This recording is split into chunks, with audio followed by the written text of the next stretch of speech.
Okay, let's talk Tyson Fury, Alexander Usyk, undisputed heavyweight title. It seems right now negotiations, if they're to go through swiftly, are contingent on a deal being struck with Saudi Arabia. Hopefully this week they will get word from the Saudis to get the go-ahead. If not, it will go to Wembley Stadium, and the snag there is Bob Arum is saying they'll have 95,000 fans, predominantly Brits, screaming for Tyson Fury. The pay-per-view revenue will be largely bought up by British boxing fans. Tyson Fury deserves the lion's share. And it's the same equation with the pay-per-view revenue. Most of it's going to be bought by Brits. Klimas and Khrushchev are probably going to argue, well, Alexander Usyk has free straps. That's what he's bringing to the party. So there could be a stalemate there. Who would you say is in the wrong? Is Tyson Fury, Bob and Frank being greedy? Or should Usyk, Klimas and Khrushchev just assume the B-side? I mean, the first thing in my mind is kind of hard to argue with Bob Arum's logic on that if it's at Wembley.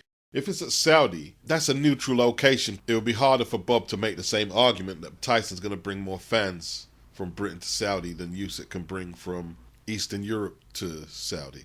You see, let me tell you something, right? You see the last negotiation between AJ and Tyson Fury that fell through? There's no way AJ should have been taking 40-60. Just on Bob Arum's logic, right? That all them Brits are going to be paying to see Tyson Fury, not Usyk. Well, I'm going to overlook AJ 3 losses and tell Bob Arum that Tyson Fury has never done the pay-per-view numbers that Anthony Joshua has, and he still ain't as popular. That's a 50-50 fight on that logic. If Usyk's free straps, unified champion, and undisputed cruiserweight Olympic status isn't enough to get him 50-50, that it's all about the numbers, pay-per-view numbers, and bringing them through the gate, well, AJ and Fury is a 50-50 fight in the UK.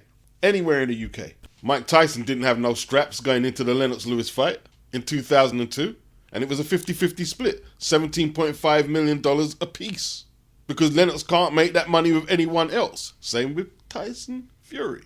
I don't care what the fans want to say in the comment section on the video. You're entitled to your opinion, within reason. Facts are the facts. It was Tony Bellew who said AJ should be cautious about taking 60-40, still the biggest draw despite the 2 back-to-back losses. And a lot of people shouted him down for saying that, but he had a great point. And ironically, Tony Bellew gave up that WBC cruiserweight strap around 2016, just before he fought David Haye, and he became champion emeritus. Nonsense. But Usyk called him out, and they fought for the undisputed cruiserweight title. Usyk's last fight at Cruiser. If I remember correctly, I couldn't find no sources. That was a 50-50 split. Because Usyk couldn't earn anywhere else against no other opponent in no other country at 200 pounds. Facts. Let's go one better. And I've got the receipts here. Usyk fought Derek Chisora, Wembley Arena, 2020. Won a narrow decision. The receipts are here. Chisora pocketing as much as $6.9 million as the A side, while Alexander Usyk was supposed to take home $2.2. He was fighting on Derek's show. So he has no leverage against British fighters. I can't argue for him getting a bigger purse against Fury. I can't. I know a lot of people who don't like Fury will be hoping I said something different, but I can't. I think he should take the B side. Good time to be a British boxer. The last 5-6 years or so. As a boxing fan, I'm hoping the Saudis step in, because if not, what do we have to look forward to? I showed you all the examples where Usyk had to either play 50-50 or the B-side to British fighters. Let alone AJ or Fury, we're talking B-side to Derek Chisora, 50-50 with Bellew. So at this point here, Klimas and Khrushchev and Usyk are going to be thinking, yo, we're sick of taking B-side to these Brits. We got 3 straps. This is for undisputed. Without us, you can't be undisputed. We're going to hold our ground. And if they do that, which I understand if they do, this might go the same way as Crawford Spence and where Garcia versus Davis looks like it's going. Tell you what, well, Oscar's full of crap. He's talking about the PBC fighters don't want to fight for legacy. They're being used as pawns, paraphrasing. When they've had Jaime Munguia there at Golden Boy, turning down fight after fight, Andrade, Alin Kanulai, Adames, doesn't want no smoke, and everyone's been calling it out. Now they're talking about they want him to fight Triple G, but we'll see. Triple G apparently showed an interest in fighting Eubank Jr. So we'll see who gets that lottery ticket.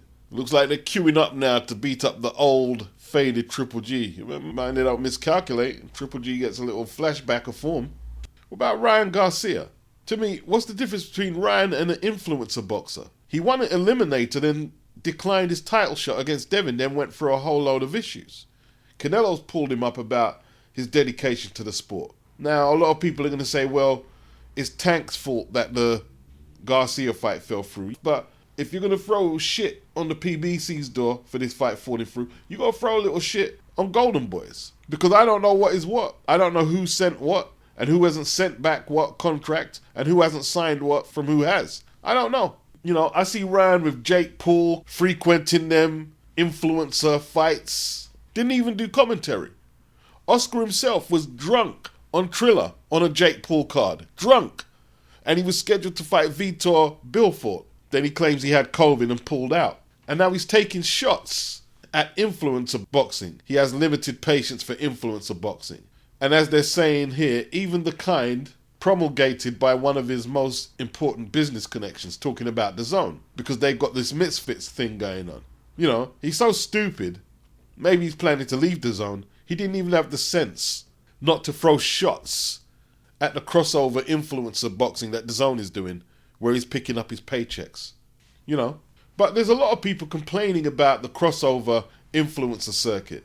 You know, big up Ade, he was asking, I need to understand why some boxing fans are livid with this YouTube boxing. He said, it's easy for me to defend it because I work on the shows and get paid, but I want to know the number one reason why it's pissing you off. Talk to me. So I replied, I don't think most of them know why they're so much against it. I mean, if there wasn't this influencer YouTube boxing, would it help Golden Boy push Jaime and Ryan harder than they have so far? No.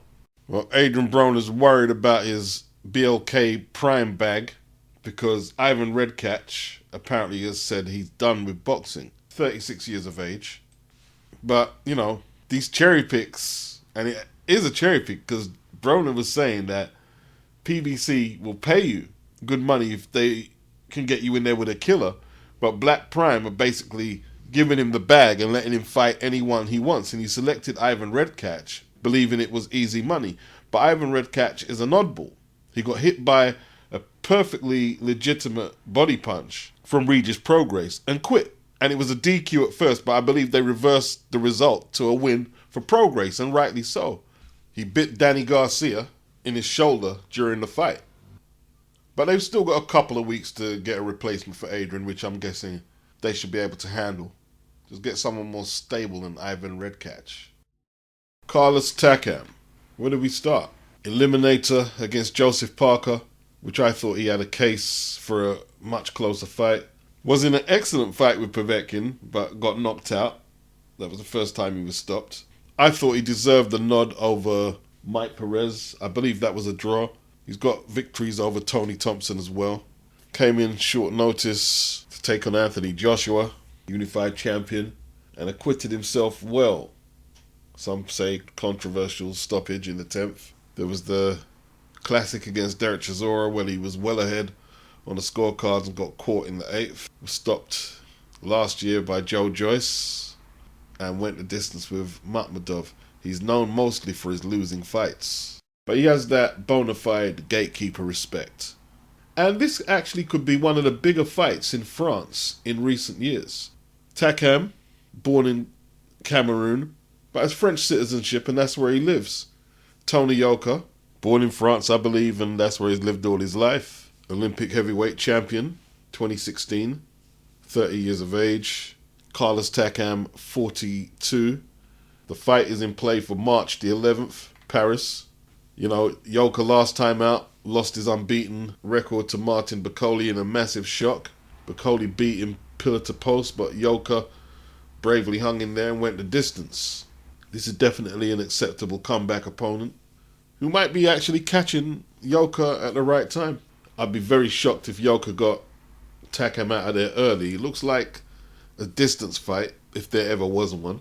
At 6'7", 80-inch plus reach, Yoka will have a massive advantage in height and reach, but what's new for Carlos Takam? YOKA will be looking to impress and move on with his career, and Carlos will be looking for the upset so he can collect a few more paydays. I'm getting no younger. Now this is what I like to hear from British fighters. Lee Wood, if I do as I plan, Mauricio Lara fight won't reach halfway. It says here, boxing scene, WBA featherweight champion Lee Wood has more motivation, with some critics tabbing him as the underdog in next month's defense against Mauricio Lara in Nottingham. Both men can bang. Lara, he knocked out Warrington dramatically not too long ago and has added a few more knockouts to the resume since then.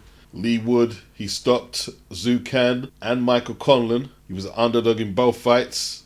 Leo Santa Cruz relinquished his strap because he wasn't defending at 126 at no time soon, so Wood is elevated to full champion, and he won't want to lose the belt or let it go easy. A lot of people thought he wasn't going to take this fight, and he took it. Credit has to be given. Tough one to pick, but I've picked against Wood before, so I'll stay neutral on this one.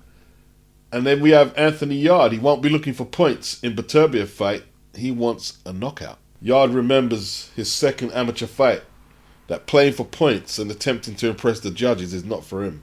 In saying that, he only had 12 amateur fights, been a pro since 2015, got 2 reverses, one against Sergey Kovalev for the WBO title, where he was stopped, and Lyndon Arthur, his domestic rival, a loss he has since avenged. Yarde refused requests from his amateur coach Tony Cisse to adopt a more patient approach to his work, which resulted in Yarde only having a dozen unpaid fights. I think they're saying this bit here is a positive. That enabled him not to develop any amateur habits. So he's pretty much grounded in what he does. He's been boxing for 13 years, amateur and pro. Tony Cisse used to say, "You're sitting on your punches too much," when he was amateur. He said, "Tone, I don't want to be a great amateur boxer. I want to be a great professional boxer." He said, "I've got a plan in my head. I'm going to knock out everybody." Now, Yarde is 31 years of age. He has 22 knockouts in 23 wins, 2 losses. His opponent, the unified light heavyweight champion of the world, Artur Beterbiev, has 18 wins, no losses, no draws, 18 inside the distance. 37 years of age, and not many are giving Yarde a shot. And I get it. Don't get me wrong. I get it. Now, I'm not trying to cover my prediction. Beterbiev should win this fight. He goes in as a huge favourite. He's the likely winner. But I believe Yarde has a shot and can pull it off. And I believe Yarde will give Beterbiev one of his toughest fights of his career. I'm rooting for Anthony Yarde, yes. One thing, it's not going to be a boring fight. Neither is Lara versus Wood. Neither of these world title fights are going to be boring. That's DAZN and BT giving you some world-class boxing right there. This is a tough fight coming up this Saturday. Now, I've got Eubank the favourite over Liam Smith. The main reason, I've never seen Smith box on the back foot. Maybe that's through choice, but it's always nice to have the option.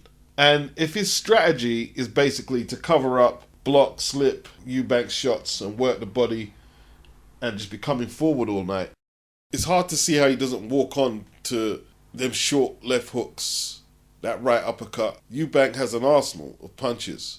Liam relies more on a high guard than head movement, and he is tough. But I saw Anthony Fowler lighting Liam Smith up early. Smith had to rely on that good chin to get him through that one. But when you go a level up, relying on the good chin, and he does have a good chin. Jaime decked him. I remember Jaime decking him. He was doing well against Jaime up until that point. It went the distance. Canelo decked him a couple of times. One was from a headshot, and then the body shot finish was lethal. So he can be hurt by headshots. Even if he doesn't get knocked out, he can find himself a mile behind on points. I could see this one going 12 as well. And Liam has respectable power, but we are at 160. Does he knock Chris down or out? And we haven't seen Chris knocked out at 168 or 160. There was a knockdown scored against him against Groves, but it wasn't clear. I remember watching Liam Williams outbox Liam, and Liam had to resort to arms outs, dirty, illegal tactics, and got away with it. And that's what Chris Eubanks, I guess, was alluding to. Chris can't allow Liam to draw him into his fight. Because head clashes, and Liam is good in the pocket. He is good in the pocket. He had his moments against Canelo and Jaime.